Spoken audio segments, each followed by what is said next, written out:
बच्चा क्या बोलते हैं, चार्जिंग बाई इंडक्शन। ये तो लास्ट वाला अगर तुम देखोगे मुन्ना, ये बहुत ही इंपॉर्टेंट है, स्टार बना लेना ऐसे गोला गोला। बात क्लियर है? तो हम इन तीनों चीजों की चर्चा करेंगे अभी इस लेक्चर में, और मैं छोटे छोटे लेक्चर्स आपके लिए इसलिए बना रहा हूं कि ताकि आपको हर एक टॉपिक क्लियर करा पाऊं अच्छे से, कम समय में ज्यादा। सो जय हिंद बच्चों, आज हम लोग शुरू करेंगे आवेशन एवं उसके प्रकार। देखिए क्या होता है, पिछले टर्न पे हम लोगों ने पढ़ा था कि भाई आवेश क्या होता है, आवेश कितने प्रकार का होता है, और आवेश की प्रकृति क्या होती है उसके बारे में पढ़ा था। आज हम पढ़ेंगे कि भैया कोई अनावेशित वस्तु है उसको आवेशित कैसे करते हैं, और कितने प्रकार से किसी अनावेशित वस्तु को आवेशित कर सकते हैं। आवेशन मतलब होता है चार्जिंग। तो देखिए सबसे पहला तो हम लिखेंगे बच्चा, देखो स्क्रीन पर, आवेशन आवेशन एवं आवेशन के प्रकार। देखिए आवेशन को क्या कहते हैं भैया, इंग्लिश में अगर बोलें तो चार्जिंग, या हम and methods of charging, methods of, भैया किसी भी अनचार्ज बॉडी को चार्ज करने के ऐसे कौन कौन से मेथड्स होते हैं, ऐसे कौन कौन से प्रकार होते हैं, उनके बारे में चर्चा करेंगे। तो देखिए जो जो है मैं आपके सामने लिख देता हूं। पहला पहला तो मैं तुम्हें बता देता हूं आवेशन क्या होता है। आवेशन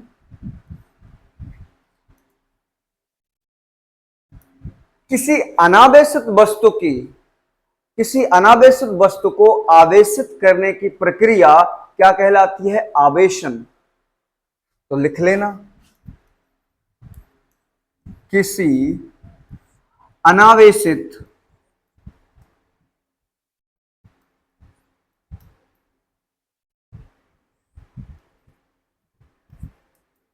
वस्तु को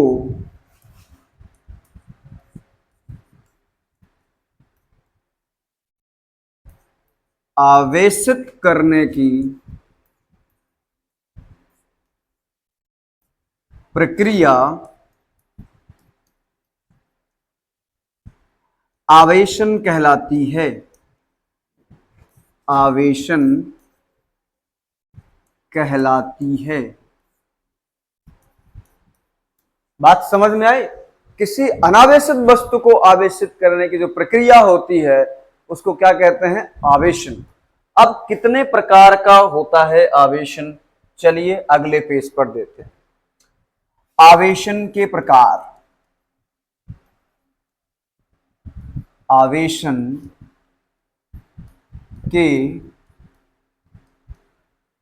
प्रकार, या लिख लो इंग्लिश में methods of charging, methods of charging. ये थोड़ा किनारे पर ना देखे तो कंफ्यूज मत होना, चार्जिंग लिखा गया है बच्चा, ठीक है। तो चलो, चाहे तुम्हारे कहने की वजह से भाई तुम्हें कोनो प्रॉब्लम नहीं होनी चाहिए, इसको हम बीच में कर देते हैं। आवेशन के प्रकार, अब कितने प्रकार का आवेशन होता है। पहला घर्षण द्वारा आवेशन, दूसरा चालन द्वारा आवेशन, तीसरा प्रेरण द्वारा आवेशन। मैं लिख देता हूं, घर्षण द्वारा आवेशन, या इसको इंग्लिश में कहते हैं बच्चा, अगर तुम ध्यान से देखो तो क्या कहते हैं, चार्जिंग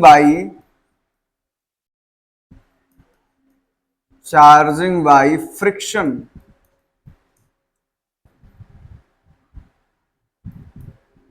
फ्रिक्शन दूसरे का है चालन द्वारा आवेशन, इसको कहते हैं बच्चा चार्जिंग बाय कंडक्शन।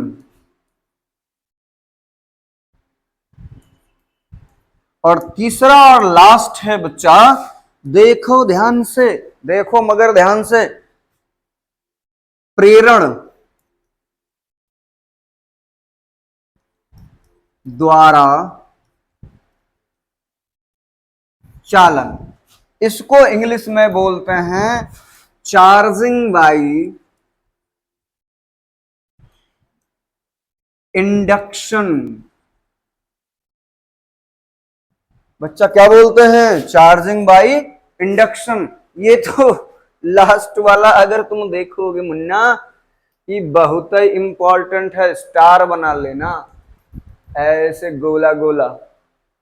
बात क्लियर है? तो हम इन तीनों चीजों की चर्चा करेंगे अभी इस लेक्चर में। और मैं छोटे छोटे लेक्चर्स आपके लिए इसलिए बना रहा हूं कि ताकि आपको हर एक टॉपिक क्लियर करा पाऊं अच्छे से, कम समय में ज्यादा कंटेंट दे पाऊं। तो सबसे पहले वाले के बारे में चर्चा करते हैं अगले पेज पर चल के। अब देखिए, सबसे पहले हम लोगों ने भाई सीखा था कि भाई मैंने तुम्हें एक कहानी भी पिछले लेक्चर में सुनाई थी। अगर तुमने सुनी हो, उस लेक्चर को पढ़ा हो तो ठीक है, नहीं तो पहले वो लेक्चर जरूर देख लेना ताकि आपको आवेश के बारे में पता चले। हमने आपको बताया था थेल्स नाम के एक दार्शनिक थे जिन्होंने क्या करा था, बिल्ली की खाल ली थी लगभग 600 ईसा पूर्व, मतलब बहुत पुरानी बात है ये। उन्होंने बिल्ली की खाल ली थी और आपस एक अंबर का टुकड़ा लिया था, पत्थर टाइप का होता है, एक अंबर का टुकड़ा लिया था, आपस में दोनों को रगड़ा था। तो उन्होंने कंक्लूजन ड्रॉ किया था, जब दो वस्तुओं को आपस में रगड़ा जाता है तो क्या होता है, ये वस्तुएं दूसरी अन्य वस्तुओं को अपनी तरफ आकर्षित करती हैं, मतलब इनके अंदर आकर्षण का गुण आ जाता है। अब देखो क्या होता है बच्चा, देखो तो घर्षण द्वारा तो वहीं पर बता दिए। अब मैं बता लेता हूं, यहां पर एक है हमारे पास सूती कपड़ा जिसको हम सिल्क कहते हैं, और एक ले लिया हमने कांच की छड़।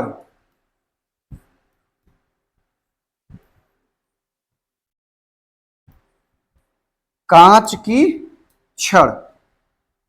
अब इन दोनों को हमने क्या कराया, एक दूसरे पर घर्षण कराया। घर्षण कराने का मतलब क्या है, जैसे मान लो मेरी टी शर्ट है, इसमें मैं ऐसे करूं, ये सूती का कपड़ा है मान लो, और ये क्या है, ये क्या है, ग्लास रॉड यार, ये क्या है, ग्लास रॉड।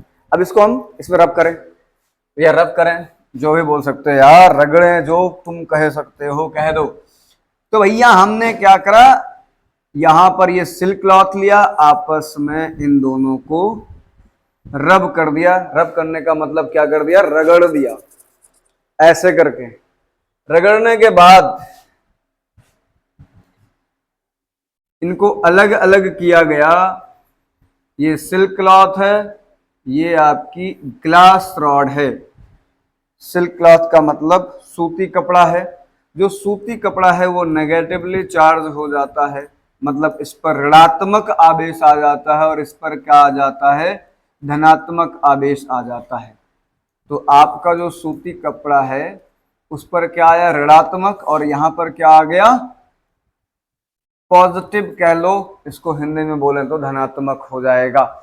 इसका मतलब सर ये हुआ कैसे होगा, जब हम दो वस्तुओं को आपस में रगड़ते हैं, जैसे कि हम ठंडियों में क्या करते हैं, बहुत ठंडी लगती है, ऐसे ऐसे करते रहते हैं, हाँ बड़े ऐसे ठंडी लगती है, तो क्या करते हैं, अपना हाथ गर्म करने के लिए दोनों को आपस में रब करते हैं। रब करने के दौरान क्या होता है, हाथ थोड़ा सा गर्म हो जाता है।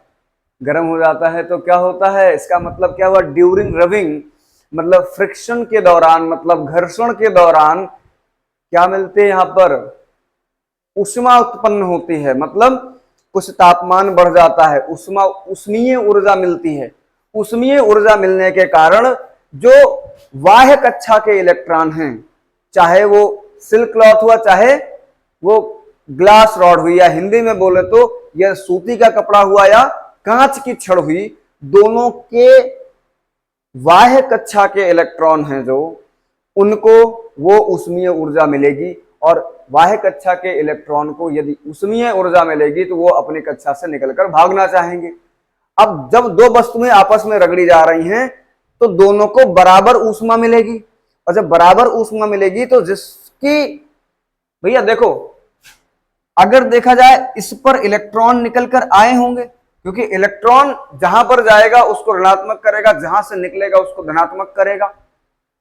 इसका मतलब इससे इलेक्ट्रॉन निकालना आसान है, मतलब इसको कम ऊष्मीय ऊर्जा चाहिए, कम ऊष्मीय ऊर्जा चाहिए, और सिल्क वाले इलेक्ट्रॉन को ज्यादा ऊष्मीय ऊर्जा चाहिए। लेकिन रगड़ने के दौरान क्या होगा, दोनों को बराबर मात्रा में ऊष्मीय ऊर्जा मिलेगी।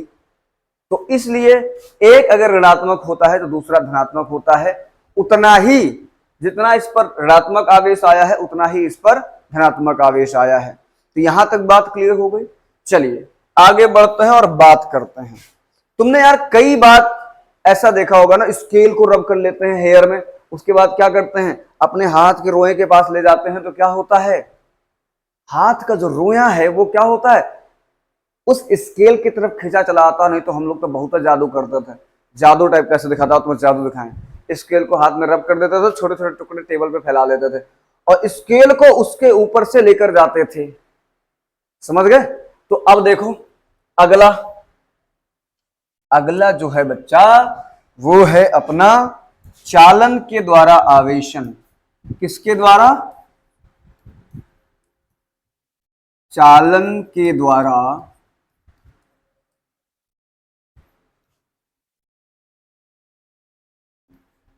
आवेशन। इंग्लिश में बोलते हैं किस, क्या? Charging by conduction. ये भैया चलो दो गोला बना लेते हैं यार। एक गोला ये है, एक गोला ये है, थोड़ा सा बड़ा बड़ा बराबर बराबर कर लो यार। चलो इसी को हम थोड़ा सा वो कर देते हैं। अब हमने कहा कि भैया इस वाले गोले पर हमने क्या कर दिया, इस वाले गोले को आवेशित कर दिया, मतलब इस पर आवेश उत्पन्न है पहले से। ये गोला ए है, ये गोला बी है, और हमें अब क्या करना है, बी वाले गोले को आवेशित करना है। तो भैया पहला तरीका था तो आपस में रगड़ लिया, दूसरा तरीका यह है कि तुम इसको टच करा दो। कैसे? यूं लो, टच करा दिया।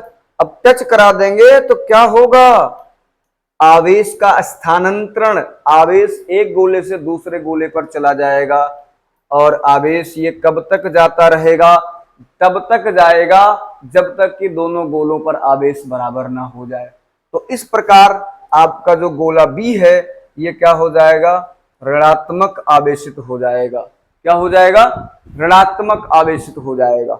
यहां तक अगर बात क्लियर है बेटा तो अगले पर चलते हैं, और मोस्ट इंपॉर्टेंट हेडिंग लगा लेना। अगला क्या है भैया, चार्जिंग बाय इंडक्शन या प्रेरण के द्वारा चालन। क्या है? प्रेरण के द्वारा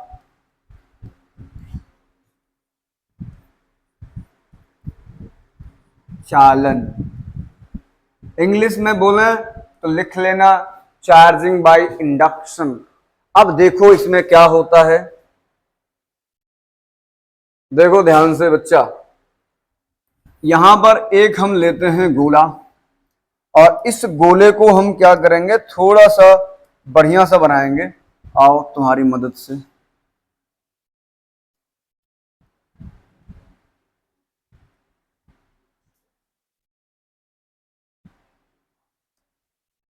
चलिए ये जो गोला है ये अनावेशित है, इस पर कोई आवेश नहीं है। क्या है? अनावेशित, अनचार्ज। इसको इंग्लिश में बोलने तो क्या बोलेंगे, अनचार्ज्ड। अनचार्ज या अनावेशित का मतलब ये नहीं होता है बच्चा कि उस पर आवेश नहीं है या इलेक्ट्रॉन या प्रोटॉन नहीं है। अनावेशित हम उस वस्तु को कहते हैं जिस पर ऋणात्मक और धनात्मक आवेश क्या हो जाएं, बराबर हो जाएं। क्योंकि अभी मैं पिछले लेक्चर में आपको बताया था कि भैया जो परमाणु होता है, परमाणु में क्या होते हैं, नाभिक होता है, नाभिक के अंदर न्यूट्रॉन और प्रोटॉन होते हैं। इलेक्ट्रॉन वृत्तीय कक्षाओं में चक्कर लगाते हैं चारों तरफ। तो इलेक्ट्रॉन पर जितना आवेश होता है उतना ही आवेश किस पर होता है, प्रोटॉन पे।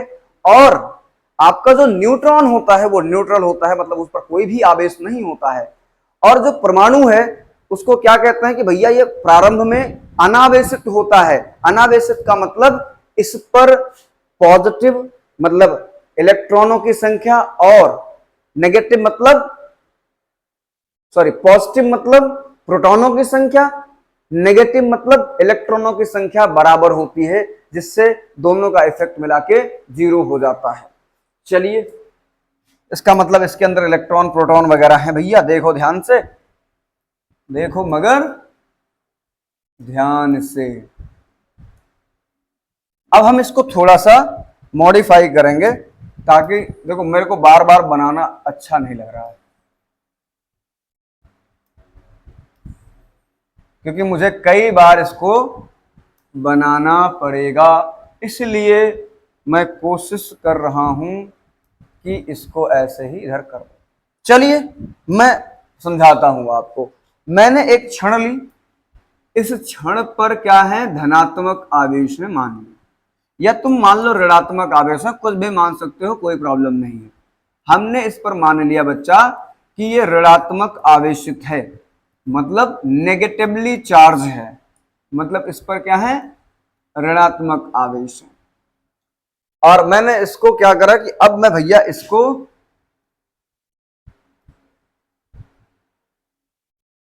देखना, इसको हम बहुत पास ले आएंगे, इस ऋणात्मक आवेश क्षण को इस गोले के बहुत करीब ले आएंगे, और गोले के अंदर इलेक्ट्रॉन और प्रोटॉन दोनों हैं, तो क्या होगा, ये धनात्मक आवेश जो होगा गोले के अंदर उसको अपनी तरफ आकर्षित कर लेगी और ऋणात्मक आवेश को प्रतिकर्षित कर देगी। क्यों? क्योंकि ऋणात्मक और धनात्मक में क्या होता है, आकर्षण। विपरीत प्रकृति के जो आवेश होते हैं उसमें क्या होता है, आकर्षण होता है। समान प्रकृति के जो आवेश होते हैं उसमें क्या होता है, प्रतिकर्षण होता है। और ये क्या करेगा, नेगेटिव वाले को प्रतिकर्षित करके, अब गोले से बाहर तो भेज नहीं सकता है, तो एक साइड ये धनात्मक कर लेगा, एक साइड ऋणात्मक कर लेगा। क्या हमारा ये जो गोला है, जो स्फेयर है, ये चार्ज हो गया, मतलब आवेशित हो गया? नहीं, अभी नहीं हुआ है। अभी बस जो आवेश हैं ये पोलराइज्ड हो गए हैं, मतलब पोल्स बना लिए हैं, एक साइड पॉजिटिव हो गया, एक साइड नेगेटिव हो गया है। तो देखो इसको हम क्या करेंगे, अब अर्थ से कनेक्ट कर देंगे, इसको कहते हैं अर्थिंग करना। इसकी क्या करा देंगे, अर्थ से कनेक्ट करा देंगे, मतलब पृथ्वी से ले जाके जोड़ देंगे। अब क्या होगा, अब जो होगा तुम्हारे सामने होगा, इधर देखो, ये क्या है, नेगेटिवली चार्ज्ड है, ध्यान रखना, मतलब इस पर ऋणात्मक आवेश है। इसको पास ले आना, टच मत कराना, प्रेरण द्वारा आवेशन करना है। तो भैया ये जो है आपका इधर क्या आ जाएगा, धनात्मक धनात्मक धनात्मक, और इधर ऋणात्मक। अच्छा, जो आपका अर्थ है, पृथ्वी है, वो अपने आप में बहुत ज्यादा बड़ा कंडक्टर है, चालक है। तो क्या करेगा, ये इनको बोलेगा, ए बेटा, ए मुन्ना, ए लला, इधर देखो, तुम चले आओ।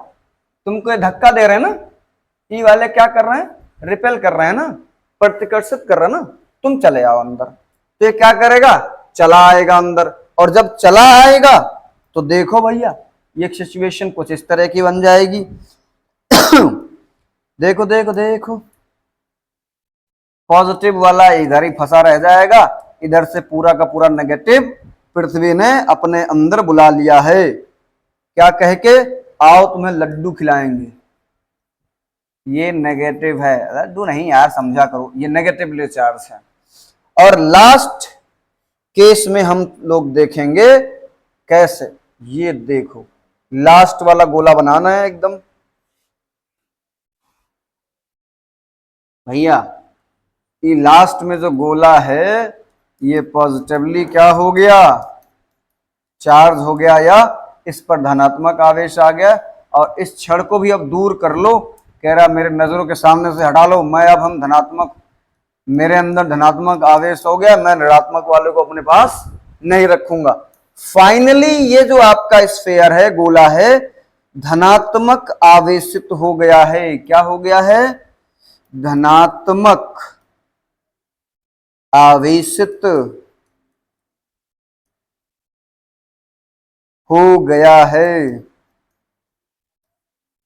समझ गए? यहां तक समझ गए तो बहुत अच्छी बात है। अगले टर्न पे हम बात करेंगे कि दो आवेश अगर उनकी प्रकृति समान हो तो एक दूसरे को प्रतिकर्षित करेंगे, और उनकी प्रकृति विपरीत हो तो वो आकर्षित करेंगे।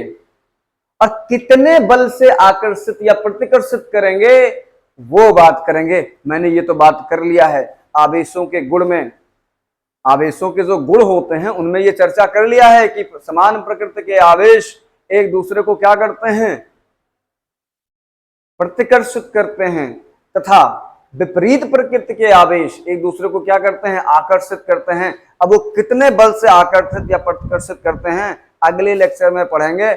इसको हम कहते हैं कूलाम का नियम। कूलाम भाई साहब ने बताया था कि कितना बल लगा के एक दूसरे को आकर्षित या प्रतिकर्षित करते हैं। तो आज के लिए यहीं तक, फिर मिलेंगे, तब तक के लिए जय हिंद, बाय बाय।